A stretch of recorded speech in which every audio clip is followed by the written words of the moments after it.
దేవునికి స్తోత్రం. మీ అందరికీ శుభాభివందనాలు తెలియజేస్తున్నాను. పరిశుద్ధ గ్రంథము బైబిల్.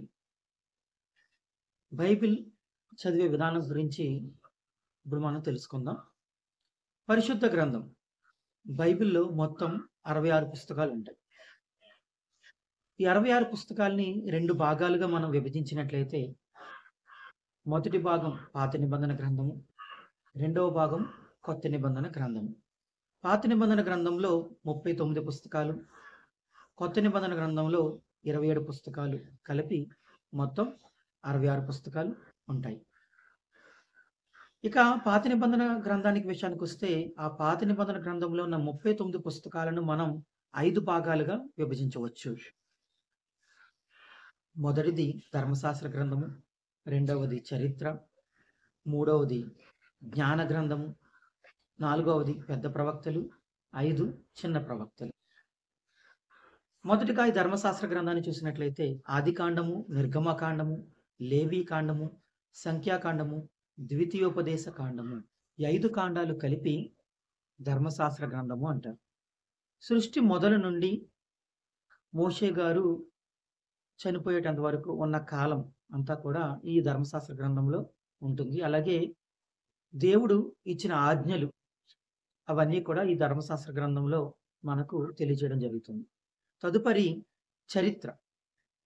యెహోషువ, న్యాయాధిపతులు, రూతు, సమూయేలు మొదటి గ్రంథము, సమూయేలు రెండవ గ్రంథము, రాజులు మొదటి గ్రంథము, రాజులు రెండవ గ్రంథము, దినవృత్తాంతములు మొదటి గ్రంథము, దినవృత్తాంతములు రెండవ గ్రంథము, అలాగే ఎజ్రా, నెహెమ్యా, ఎస్తేరు, ఈ 12 పుస్తకాలను కలిపి చరిత్ర అంటారు. అంటే ఇశ్రాయేలీల యొక్క చరిత్రను ఈ 12 పుస్తకాలు మనకు తెలియజేస్తాయి. తదుపరి మనకి జ్ఞానాన్ని దయచేసేటువంటి గ్రంథాలు యోబు గ్రంథము, కీర్తనల గ్రంథము, సామెతల గ్రంథము, ప్రసంగి, పరమగీతము, వీటిని మనము జ్ఞాన గ్రంథాలుగా పేర్కొనవచ్చు. తదుపరి పెద్ద ప్రవక్తలు, ఆ తదుపరి చిన్న ప్రవక్తలు. పెద్ద ప్రవక్తల గ్రంథం యెషయా గ్రంథము, ఇర్మియా గ్రంథము, విలాప వాక్యములు, యెహెజ్కేలు, దానియేలు.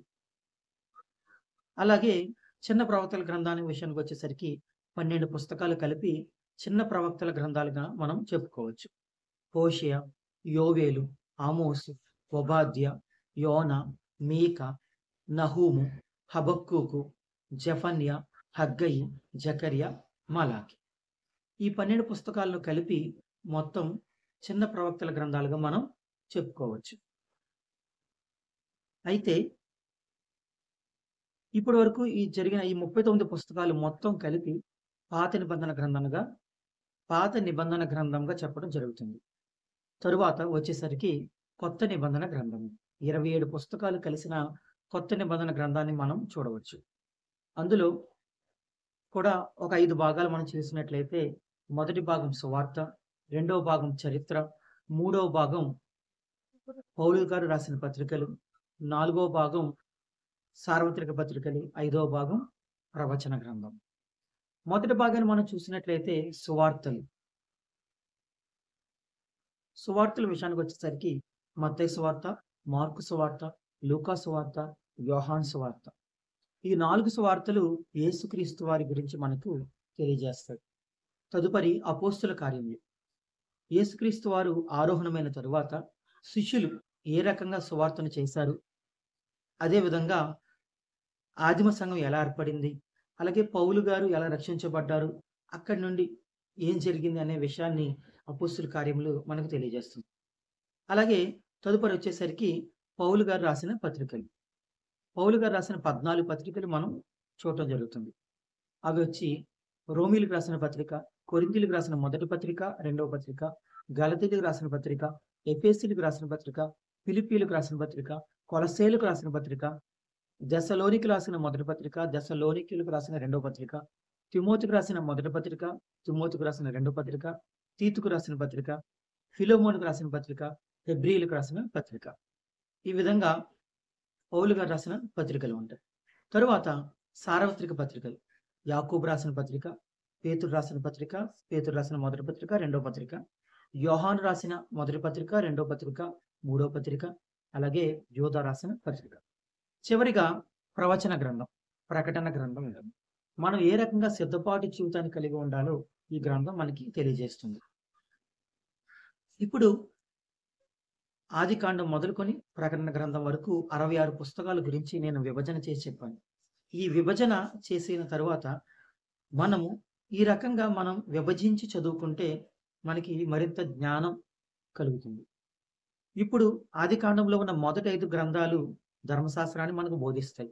తరువాత ఉన్న 12 పుస్తకాలు చరిత్రను తెలియజేస్తాయి. అలాగే తరువాత ఉన్న 5 పుస్తకాలు జ్ఞానాన్ని తెలియజేస్తాయి.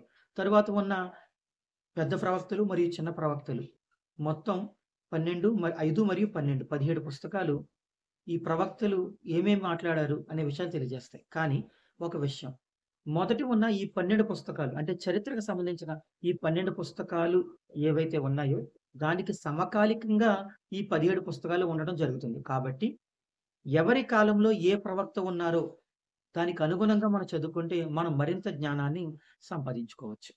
తరువాత వచ్చే విషయానికి కొత్త నిబంధన గ్రంథం. యేసుక్రీస్తు వారి గురించి సువార్తలు తెలియజేస్తాయి. తరువాత చరిత్ర, అపోస్తుల కార్యములు, తరువాత పత్రికల ద్వారా సంఘాన్ని ఏ విధంగా బలపరిచారనే విషయాన్ని తెలియజేస్తుంది. చివరగా ప్రవచన ప్రకటన గ్రంథం. మనం ఏ రకంగా సిద్ధపాటు జీవితాన్ని కలిగి ఉండి యేసుక్రీస్తు వారి రెండవ రాకడ కొరకు సిద్ధపడాలి అనే విషయాన్ని ఈ గ్రంథం మనకి తెలియజేస్తుంది. బైబిల్ చదివేటప్పుడు చాలా మంది రోజుకి ఇన్ని పేజీలు చదివాము, లేదా ఇన్ని గ్రంథాలు క్షమించాలి ఇన్ని ఇంత ఎక్కువ చదివాము, లేదా ఇన్ని వచనాలు చదివాము, లేదా ఇన్ని పేపర్స్ చదివాము అనే విధంగా చదువుతూ ఉంటారు. లేదా ఇన్ని అధ్యాయాలు చదివాము అనే విధంగా చదువుతూ ఉంటారు. అలా కాకుండా మనం చదువుకున్న కనీసం ఒక్క పేజీ అయినా, లేదా కనీసం ఒక సందర్భమైనా మనం బాగా చదువుకుని దాన్ని అర్థం చేసుకుని మిగతా వారికి కూడా మనం సువార్త చేస్తే బాగుంటుందని నా ఉద్దేశం. దయచేసి ఆ విధంగా చదువుకుని జ్ఞానాన్ని సంపాదించుకుని 10 మందికి కూడా సువార్త చేస్తారని ఆశిస్తూ దేవుని కృప కాపుదల సదాకాలం మనందరికీ తోడే ఉండును గాక.